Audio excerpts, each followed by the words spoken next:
Kamusta po? Maligayang panonood sa aking channel at ito ang episode 363 sa ating series sa pagbisita sa libingan ng mga sikat.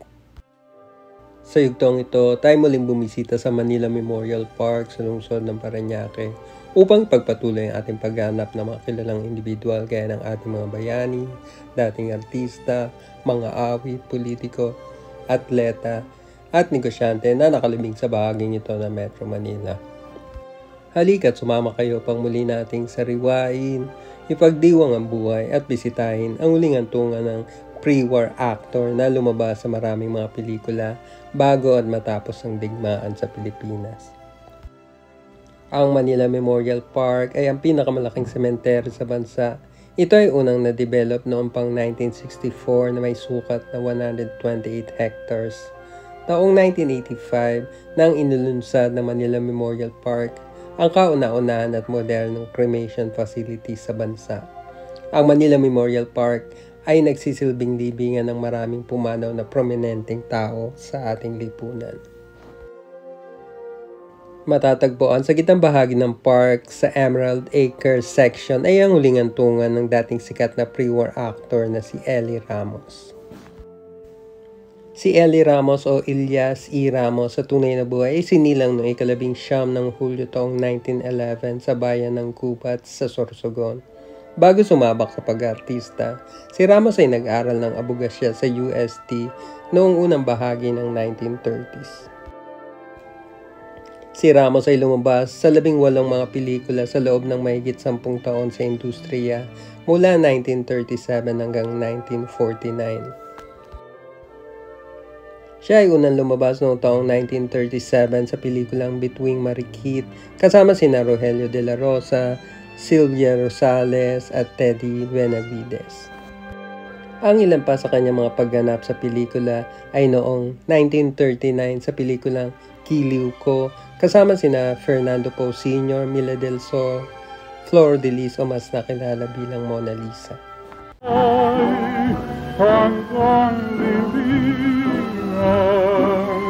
At kung ikaw ay walang ligaya ko'y mamamatay.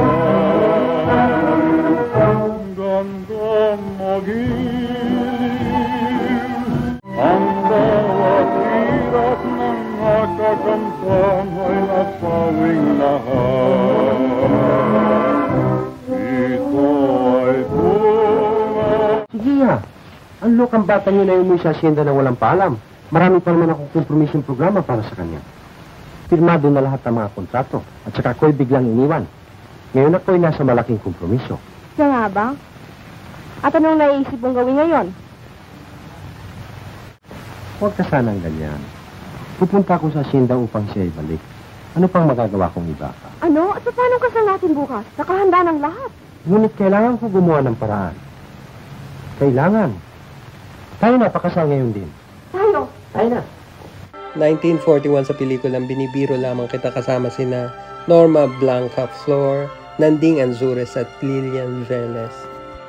Sa panahon ng pananakop ng mga Hapon sa Pilipinas, si Ramos ay lumabas noong 1944 sa isang Japanese propaganda film na Tatlong Maria na pinagbidahan ni na Carmen Rosales, Norma Blanca Flor at Liwayway Arceo. Kasama sina Fernando Poe Sr. at Jose Padilla Jr. Ito ay sinulat para sa pelikula ni Tsutomu Sawamura hango sa nobela ni Jose Esperanza Cruz. Matapos ang digmaan, si Ramos ay nagpatuloy sa paglabas sa ilan pang mga pelikula kabilang dito ay noong 1947 sa pelikulang Magkaibang Lahi kasama si Corazon Noble. Senyorita, ito po magagawa natin araw-araw? Ipasok mo sa kotse. Jesus, turbi na kumatay, mag-amoy, paligid ng kutsinyo eh. Tama na yan. Naku, binawi. O, ito na. Aba, Cora, isang pagkakataon ito. Bakit ka narito, ha? Huwag ka na magkunwari. Ayaw kang tumanggap ng tulong na galing sa akin. Ito yung ginawa ko upang ikaw ay aking matamayan. Huwag ka na sanang magagalit. Hindi, Fidel. Ikinalulungkot ko. Hindi ko matatanggap ito. Eh, paano gagawin? 1948 sa pelikulang Manugang at Biyanan kasama si Norma Blanca Flor. Hindi ko pala natawa. Ano yun?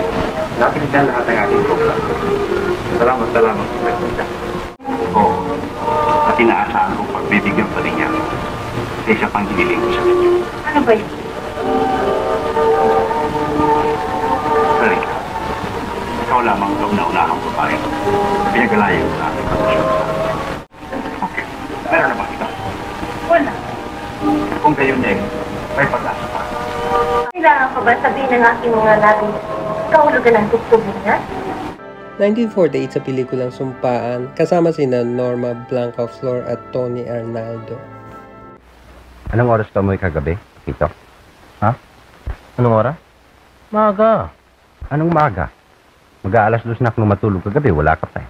Nagsisinungaling ka na naman. Kung magiging marapat ako sa babaeng pag-aalayan ko ng ibig. May napili ka na ba? Meron na.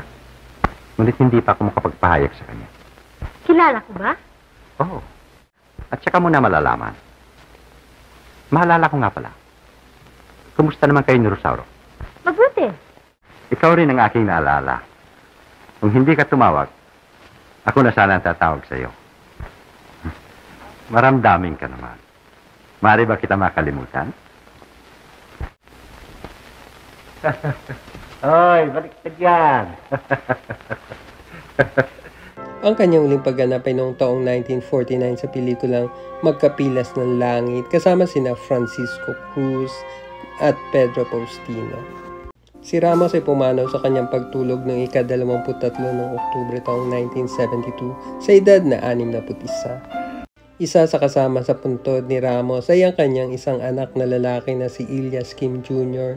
na lumabas sa dalawang pelikula noong 1960s. Ito ay noong 1965 sa pelikulang Paulo Estacado na pinagbida ni Eddie Rodriguez kasama sina Lindy Amor at Mila Ocampo.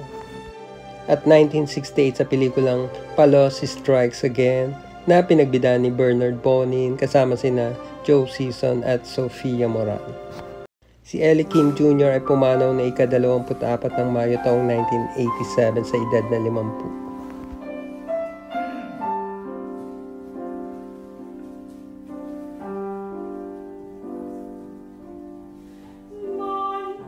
Sa mga susunod na yugto, ipagpapatuloy natin ang pagbisita dito sa Manila Memorial Park sa Parañaque para sa ating paghahanap ng huling hantungan ng mga sikat na personalidad.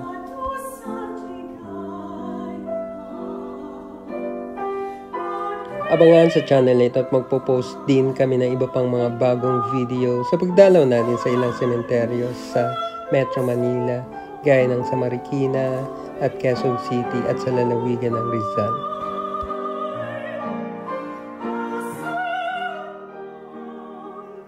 Salamat sa panonood at patuloy na pagsuporta. Maaari lamang na mag-subscribe kung gusto niyo yung channel na ito. At magkita-kita tayo sa ating susunod pang mga pagbisita sa mga namayapang sikat at iba pang personalidad.